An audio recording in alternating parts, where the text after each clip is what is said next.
maybe I'll just leave it at that and I won't worry about hanging. Although I was going to hang the lights off the...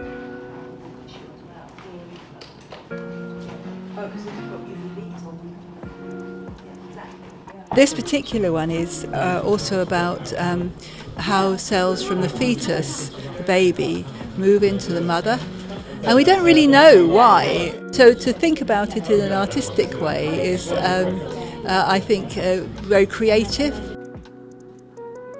These are a series of large, soft sculptures, each one representing a different kind of microbe. And I'd never really thought on that kind of scale. I found it very difficult to think on a microscopic scale. So that kind of inspired me to want to make microbes that are sort of relatable. Yeah, I wanted them to be sort of empathetic creatures, so as to really open up discussion and thinking around our relationship with our microbes. Whenever we meet, we're exchanging our microbiome. I think within 24 hours of meeting, we've connected, we've altered. So this one is based on the ocean within us, with all those microbes that used to be outside in us. The middle kind of ring has a similar kind of idea about flow, and it has this kind of river of microbes that go through us. Other piece is just like a homage to the gut, really. I think it's a little illustrative. When it goes round you in the shadows, it's kind of poetic. It's quite a striking thing when you see it on the wall. We were just thinking about things that would inspire us and had lots of chats together.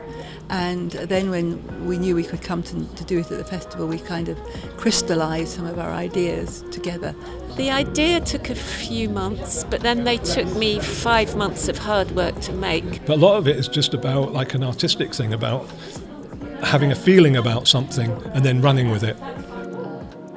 You never quite know what impression you're leaving, to be honest. I mean, particularly this one, I'm happy if people just look, really, and give them a little bit of the background behind it, but they can just appreciate the aesthetics of it. What do I want people to come away with?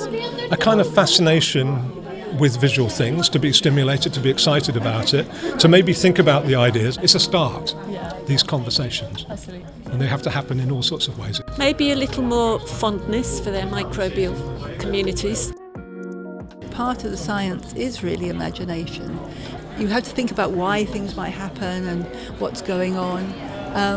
So art is really quite helpful.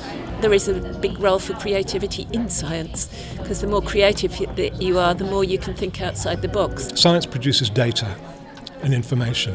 The interpretation of that data is really for everybody. And I think kind of the visual arts is a good way of kind of beginning to have that kind of debate.